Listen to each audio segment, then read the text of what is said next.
Hey everyone, thank you so much for joining us for this edition of Adam Interviews. We have interviewed so many wonderful people, a lot of them with local connections, and this local connection actually has to do with me in the sense that I fell in love with the musician you're about to hear and meet because I was an employee in my senior year of high school. I was working at a running store called MedVet off of Monroe Ave. It's still there.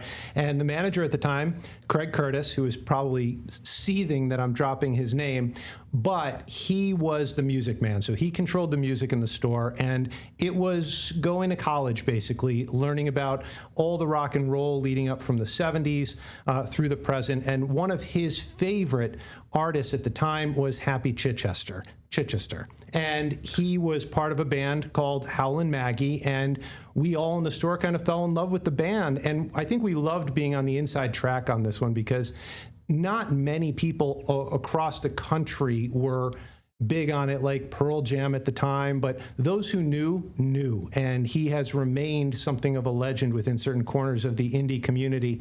And I'm just so happy that he's here, not only to talk with me, but he's going to be performing tomorrow over at the Little Cafe for free, 7 o'clock, donations welcome. And we're just going to talk about him, his music, and everything in between. So with that, I'd like to welcome to the stage Happy Chichester. Thank you so much, Happy. Thank you, Adam. It's really honored to be here. Yeah, this is pretty remarkable for me because your name was tossed around in my formative years, and here you are playing in Rochester. What has life been like, I guess, since the 90s to here for you in the music world? Making records, like always. Traveling, playing gigs. In the 90s, I was in the band Howlin' Maggie. That was that band finished up in 2002. I went solo and started my solo career opening for the Seattle band Brad for a month. And I think we might have met then, me and Craig Curtis, because I do remember Craig interviewing me in the back of the bus in Toronto. And then that was like the start of my solo career, which continues to this day, which is why I'm in Rochester today. So when you mentioned Brad, I do know a little bit about that, and it's kind of within the Pearl Jam orbit because I believe you have Stone Gossard, who Correct. was with Brad. And so what was that like? I mean, I want to talk about your career because I find your music as enjoyable as Pearl Jam's. At the same time, in the 90s, to be kind of part of that rarefied air of the Pearl Jam community. What was that like? Touring with Brad was the most fun I've ever had touring ever. Really, there's just such amazing people, amazing band. I was a fan already to begin with, and I think it had been 3 or 4 weeks since I announced the breakup of my band Howlin' Maggie, which is I saw it coming for a few months because I had seen Rufus Wainwright about 6 or 7 months prior playing solo at the Great Southern Theater in Columbus, and it did change my life. It was one of those experiences where I thought I might just be done with the rock band experience and the boys club, the whole thing that comes with it, which was incredibly enjoyable and rewarding. But there does come a time for some people, they want to move on. And so I entered the solo career years with some trepidation those first 3 weeks, but I got this call. I was at the studio working. I was working on this one song in particular. I was really stuck with my bass track. I couldn't break through. And on this very same day, I got a call from Laura saying, hey, Sean Smith from Brad called. We knew him from before, from the Twilight Singers, and he wants you to open up the entire month with Brad, which was an incredible way to start. But then that same day, my friend Foley, who is a bassist and a lead bassist and guitarist with Miles Davis, he came up and helped me break through with that bass track. I just handed him the bass. Yeah. And he did a one take. That was an incredible day. But you asked about the whole, like, what's life been since then? It's been basically like that. Yeah. Making, recording, writing songs. That's all I ever do and think about, really. Even to this day? Yes. Wow. So it was just kind of, when did you discover that was part of your DNA? As a kid. Mm-hmm. My mom said, because I had this one song with Royal Crescent Mob, this crazy little piano song, really one of the weirdest songs I've ever written, called Danny the Poet. And then when I played it for my mom, she goes, "No, you've had that around since you were like 5 or 6, you know, or something like that." I don't know if that's true, but I'm not going to dispute my mom here. No, you can't. That's when you've had it. And Columbus, Ohio, was that always your home? No. Okay. No, I was born in Clarksburg, West Virginia. My parents moved to Maryland and when I was about 11 months. And that stretch from Maryland was 11 months till I was 9 years old. It was a Garden of Eden. I have memories going back to age 1 is how beautiful my childhood was. And it was a musical family. My mom, church organist and choir director, and my dad, a farmer. Very simple people, but basically, and that's like me. You know, me and my wife, very simple people. We were pop fly music. We're putting out a new record.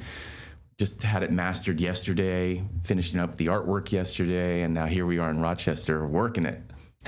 Yeah, I mean, it amazes me how simple you just described the operation, given how popular you are, especially in the Columbus, Ohio circle. How did you end up before we get to that, though, how did you end up in Columbus?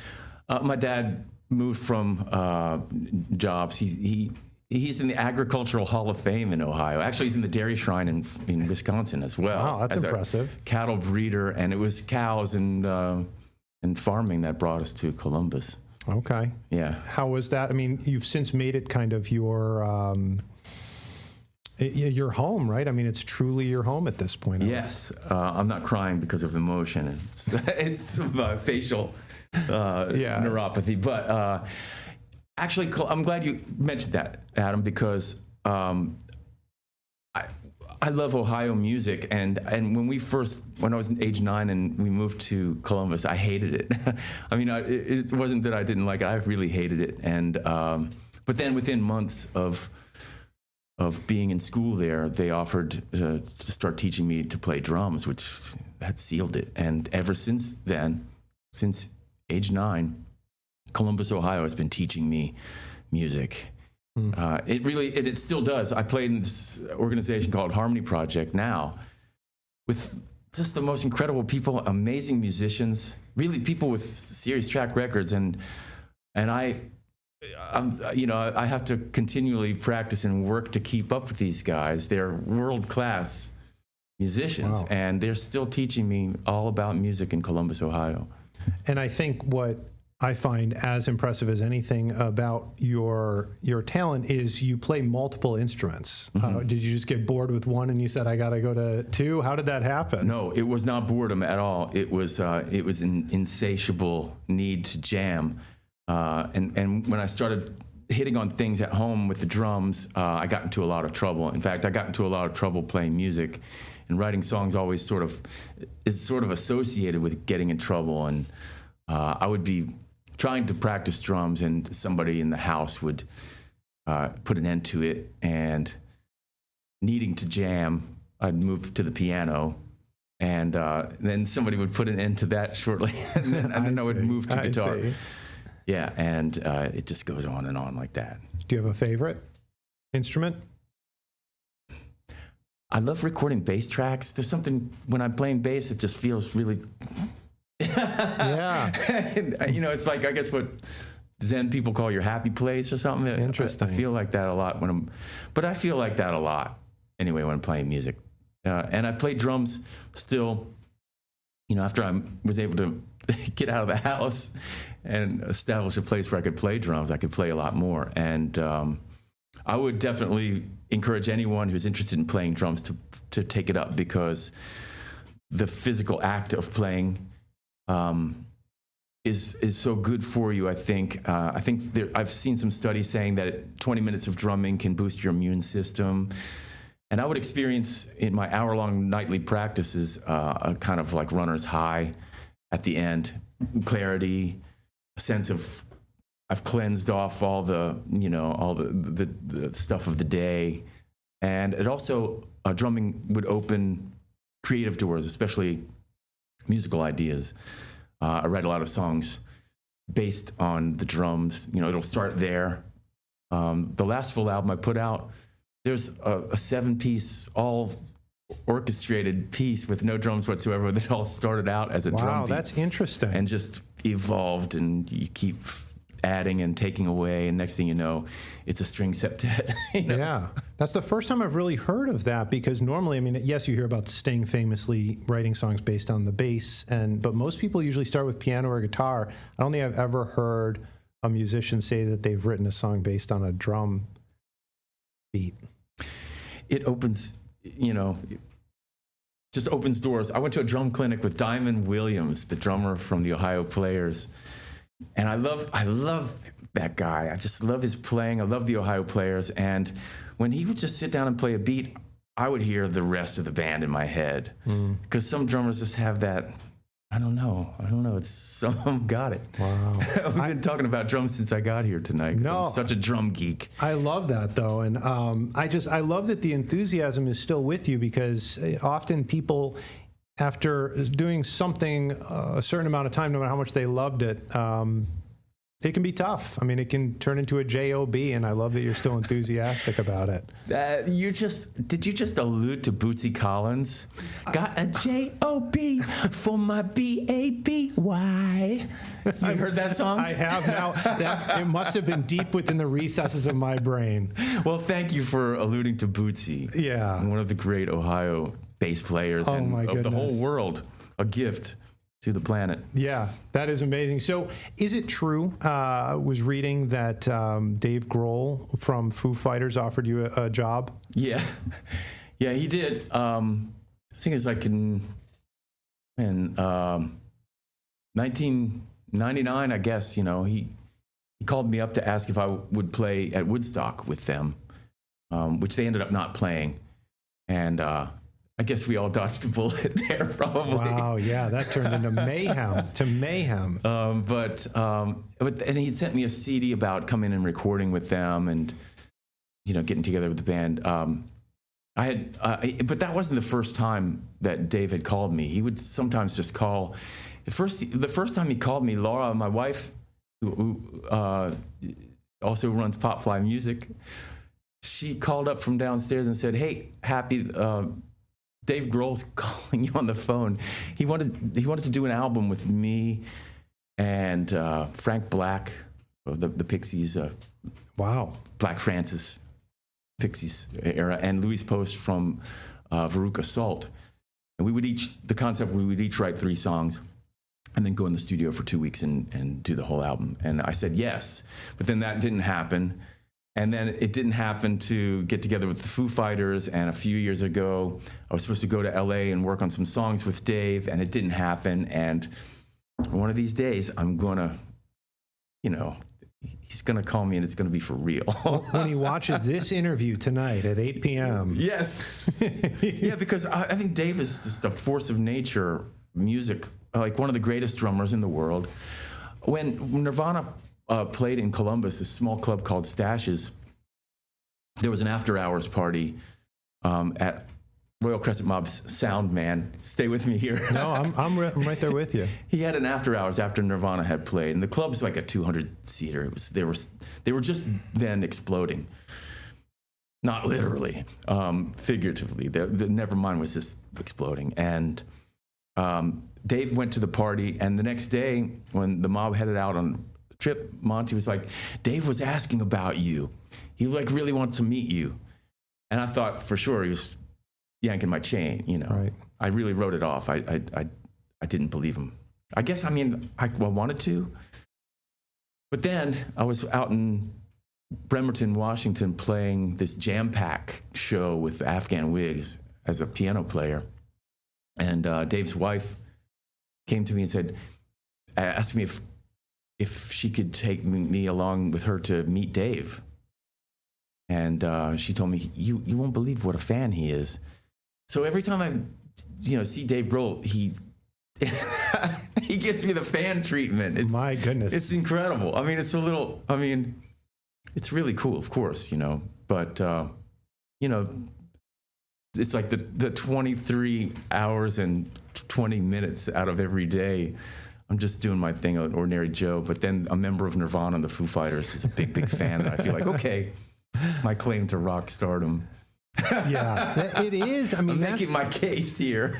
No, look, first of all, I hope that there is some collaboration there, because for the benefit of all of us. And I did listen to his audiobook, and I never really got into drums, but that kind of showed me a little bit, like you are, why people get so impassioned about this stuff, and drums in particular. And I also liked his book because it helped me understand how some people survive the music industry and touring and everything like that. How did you make it work over the years? Probably like swimming, because I used to go swimming after the gigs, get back to the hotel and climb the fence. Interesting. I love swimming. I don't know. That was one way, I guess. Way back, I mean, it's amazing now. We were driving up here today, and I thought, if I woke up from 1987 touring right now, I would be in a state of shock, because we were seeing billboards for weed, and we have these phones that you can take in your car with you. It's just, it's a little future shock. Yeah, that's a wild ride. That's a wild ride. So I don't know how I survived. I mean, the mob would travel. Me and Carlton would be sleeping on the gear all in the back. We were like, powder shot in a musket back there. If anything had happened, any sudden stops, we'd have just been fired right through the front window. Oh my gosh. So I just, if I'm still enthusiastic about making music, it's maybe partly because, I've survived all this stuff. Yeah. I mean, Dave Grohl had talked about his van where they had bunks like within the van. That's a fancy van. We never had any fancy vans like that. We never toured in a bus either. Hal and Maggie did one time, and we played like a horse racing track up around here in upstate New York too. I have a vague memory of it, but I do remember that. Was that crazy band from Texas? They were playing, the lights were going, and everybody was tripping. And I just remember walking away like, this is the end of the tour, and I'm just ready. Yeah. I'm ready. It was the Butthole Surfers playing. And there it was you go. Loud, and it was crazy, and it's wild. Reverend Horton Heat played earlier. We played earlier. By the way, going back to Craig Curtis, who introduced us virtually or of some sort, but you and I, he took me to a Reverend Horton Heat concert in Buffalo, and that was wild. Yeah. I got in so much trouble from my mom because there were no cell phones. You have to remember there were no cell phones, so it went late. Right. There was no way for me to call back. I'm in Buffalo. She's losing her mind. Oh, wow. So, but I got to see Reverend Horton Heat. So that was a good show. He put on a real good show. Yeah. No, it's incredible. So just because I want to live vicariously through you, what is it like in the moment when, you have a crowd that's totally into your music? I mean, some of them singing the songs that you wrote, the words that you penned, they're now singing back to you as you're playing. What is that like? I hope that I someday can experience that, Adam. Yeah, right. Yeah, right. No, that can't be true. A little bit. Actually, I have experienced it a little bit, and it's amazing. It really is amazing. Just to like this is amazing to me. I didn't ever have my sights set on rock stardom as a kid. I just wrote songs and played music because I was just so consumed. It was just always I was consumed. My parents were fighting a losing battle the whole time, and so I always assumed that.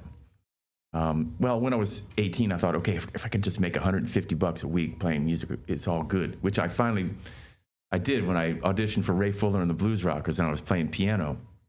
And it's been a good ride. It really has. It's an amazing thing. Do you have one song? So, I create stories for a living, and there's probably only one piece where I look at that and I go, that was a perfect story. I did it. Is there a song that you point to and you go, to me, that's a perfect song? Oh.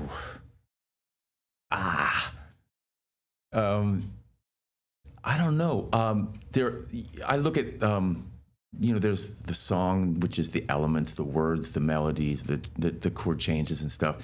Then there's the arrangement, then there's the production and the recording and the reception.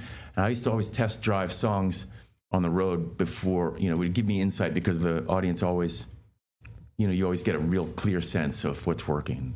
And do I have a song that I consider would be a perfect song for you? And I guess let me clarify, because the way my piece, like, I'm sure there are many people that could have done the story that I did better, but for me, I was like, as far as the stuff that I've got in my possession, talent-wise, and the experience that I've accumulated over the years, this was the best that I can do. Probably the most recent song, which is the last song recorded for this forthcoming album. Sometimes they just feel like they're just, an alien gestating inside you, and then they pop out and take over the world. And this song is called Shadowland, and it just amazes me because I don't feel like, I just really feel like it was like alien seed planted, and it made its way out, and I'm like, I wrote that. Actually, I have this other song called "A Man Needs an Airplane" that I puzzle about, because it took at least 4 or 5 tries over about 15 years to actually finish it, and I needed some help from a songwriter named Jeff Trott, who's most famous probably for working with Sheryl Crow. And when I met him and we were going to write a couple songs together, instead of just starting out from scratch, I just said, I've got this song I need help with. And he really helped me structure the music. And then that night I went and had the words just done. And when I think about the story that the song conveys, I'm really like, wow, I wrote that. That's pretty uncharacteristic. Yeah.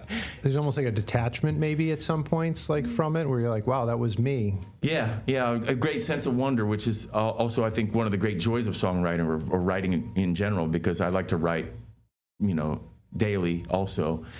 And you can go back and look at your stuff and have this sense of wonder, some good days and bad days, and some days when it's good and you go back and look and go, wow. Yeah, not bad. No, I know that those are nice days. It's interesting to me that you say that, especially that one of the most recent pieces strikes you like that, because Bob Dylan was recently interviewed, and they said, what do you think about your writing back then? He's like, that wasn't me. That was like something else in a time and place, and I was, if you want to call it inspiration, it was just the words just came out of me. And he goes, it doesn't exist for me anymore. Like I'm so far beyond this. I try, but he's like, what I experienced then doesn't exist for me anymore. Wow. I find it fascinating that it does for you in a way. Bob Dylan is such a hero of mine. The song that precedes Shadowland on my new album, which is called Test Time, it'll be out by the end of the year. I was trying to write my own version of Blowing in the Wind. because I thought that song is so, it's like it should have a historical marker attached to it in a way. It's so much bigger than just a record, and I just delved into what made it such a amazing song. It's built like a tank, goes 3 times, and the answer, my friend. It's just incredible, and I wanted to see what I could take as inspiration from that song. So I wrote a song called "How Many More Months." Ooh. And it's the song that precedes Shadowland, and what's funny about it is because I was taking my inspiration from Bob Dylan for "How Many More Months." And when you hear it on the album, it's like all these synthesizers, electronic drums and electric guitar. It doesn't sound anything like Bob Dylan. It's much more like the 80s, or something.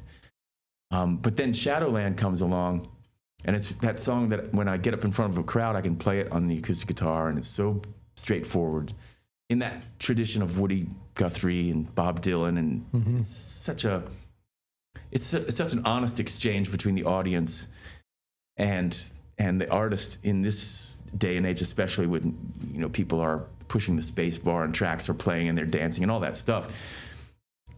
And when I play Shadowland and sing it for the audience, the last gig I had, that was only the second time I performed it, and I could feel the power. And a friend recorded it and gave me the recording. I listened to it, and I could actually hear the table that he was at get quiet. Wow. And that's an amazing, that's probably as amazing as what you asked about earlier if the crowd was singing along. But when the crowd gets really quiet, that's an incredible experience. You got him. Either that or, No, you got him.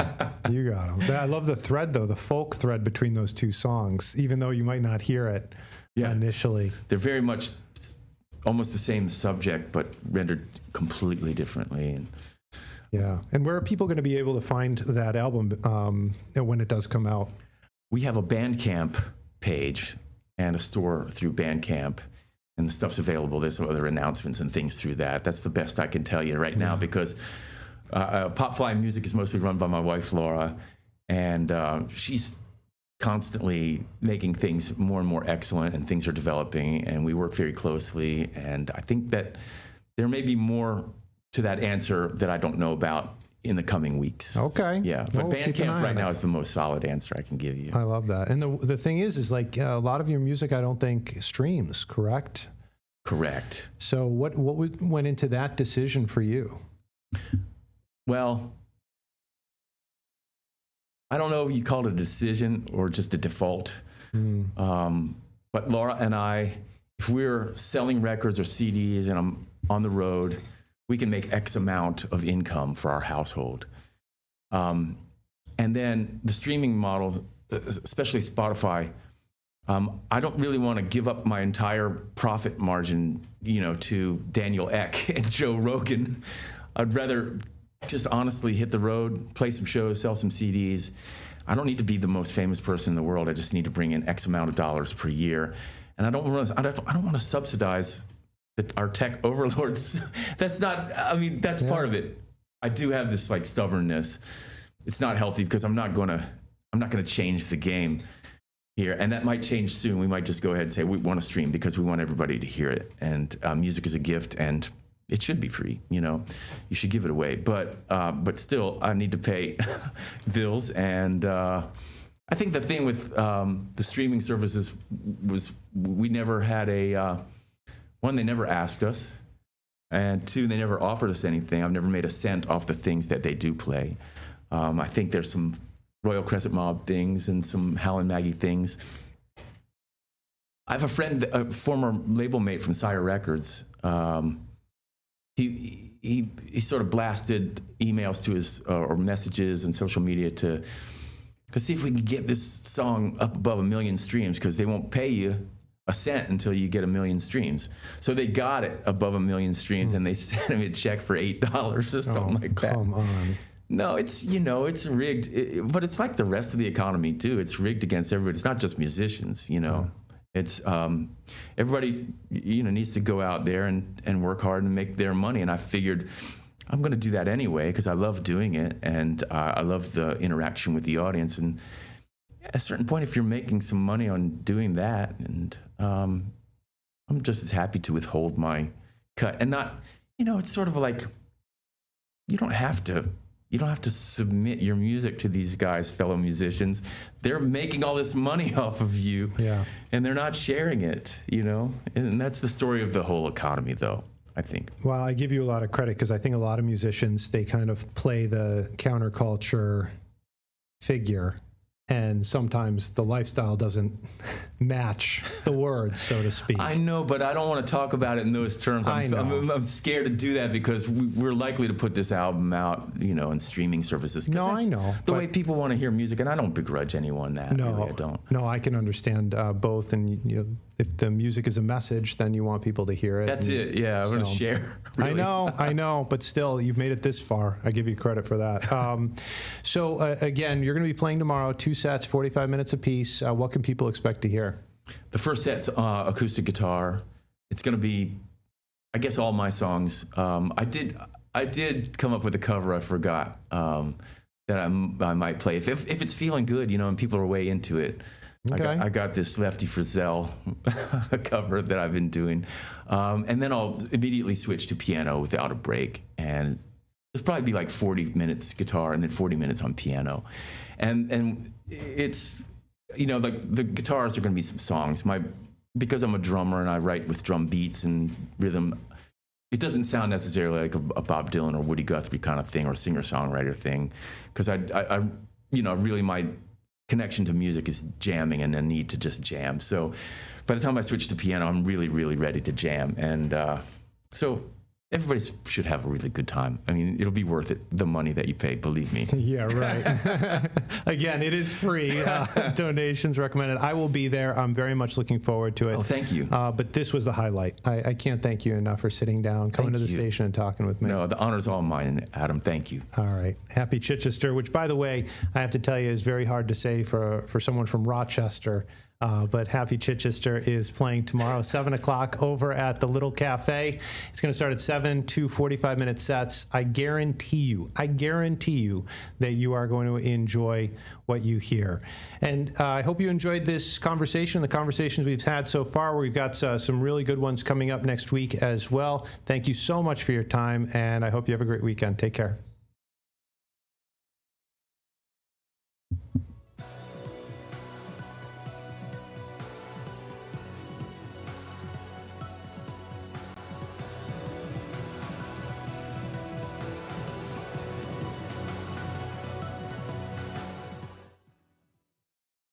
Get the Rochester First streaming app today for everything you love from News 8 On Demand, plus exclusive shows you won't see anywhere else. Search ROC and download for free on Roku, Amazon Fire, and Apple TV.